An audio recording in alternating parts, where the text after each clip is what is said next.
অনেক দিন আগের কথা। এক গ্রামে একটা শেয়াল বসবাস করত। তার নাম ছিল মিসকে। মিসকে ছিল খুবই গরিব। মিসকের একটা ছেলে ছিল যার নাম ছিল ফিসকে। একদিন ফিসকে গেল তার বন্ধুদের সাথে খেলতে।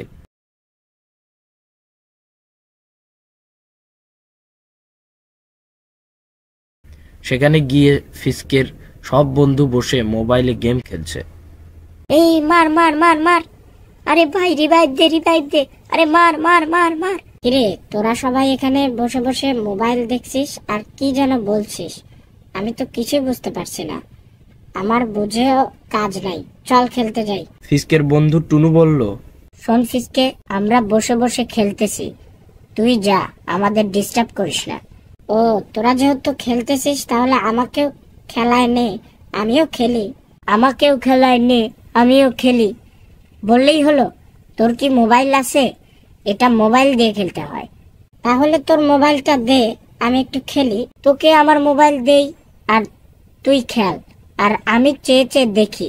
যা ভাগ, আগে মোবাইল কেন, তারপর খেলতে আসিস। অন্য এক শেয়াল বলল, টুনু, তুই যদি এই ফকিন্নি ফিসকের সাথে সম্পর্ক রাখিস তাহলে তোকে আমাদের সাথে খেলতে নেব না। ফকিন্নি এই 2024 সালে এসেও একটা মোবাইল কিনতে পারে না। যা ভাগ। ফিসকে তার বন্ধুদের কথায় মন খারাপ করে বাড়ি ফিরে এলো।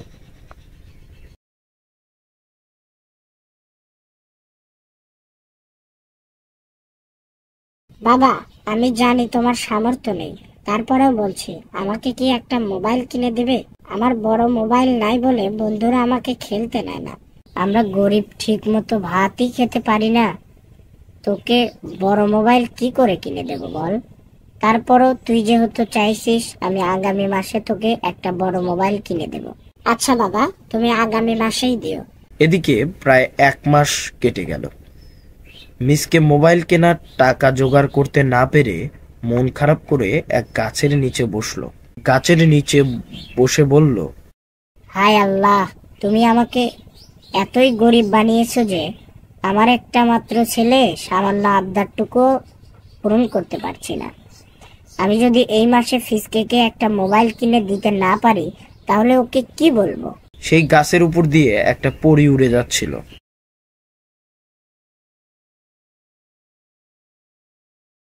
কি ব্যাপার, লোকটা কি নিয়ে এত আফসোস করছে? যাই তো।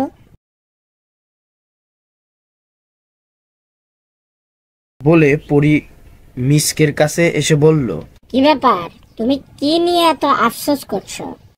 তারপর মিসকে পরীকে সব খুলে বলল। সব শুনে পরী বলল, ও এই কথা, শোনো, আমি তোমাকে একটা পাথর দিচ্ছি।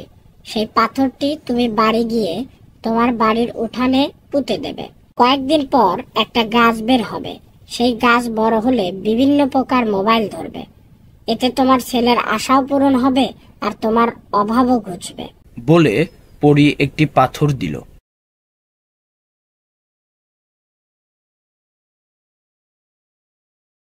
মিসকে পরীর দেওয়া পাথর নিয়ে বাড়িতে ফিরে এলো। তারপর মিসকে ও ফিসকে মিলে সেই পাথরটি মাটিতে পুঁতে দিল এবং নিয়মিত পানি দিতে থাকলো।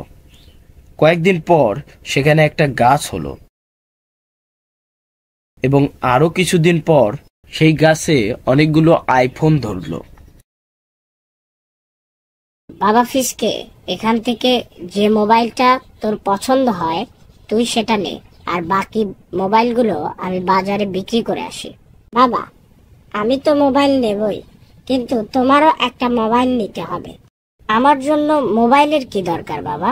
তুমি একটা মোবাইল গাছের মালিক হয়ে যদি মোবাইল ব্যবহার না করো তাহলে গঞ্জের দোকানদারেরা কি ভাববে, আর তোমার সাথে কিভাবে যোগাযোগ করবে?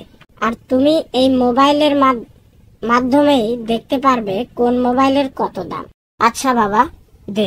বলে মিসকে মোবাইলটা নিয়ে তার কাছে রাখলো এবং বাকি মোবাইলগুলো বাজারে গেল বিক্রি করতে। এভাবে কয়েকদিন মোবাইল বিক্রি করে মিসকে ও তার ছেলে ফিসকে অনেক ধনী হয়ে গেল। তারপর নতুন বাড়ি বানালো।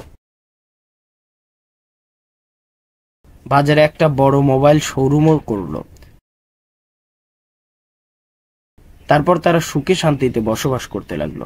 বন্ধুরা, তোমরা যদি মিসকে ফিসকের আরো সুন্দর সুন্দর কার্টুন পেতে চাও, তাহলে আমাদের চ্যানেলটি সাবস্ক্রাইব করে পাশে থাকা বেল বাটনটিতে ক্লিক করে বেল বাটনটি দাবিয়ে দাও।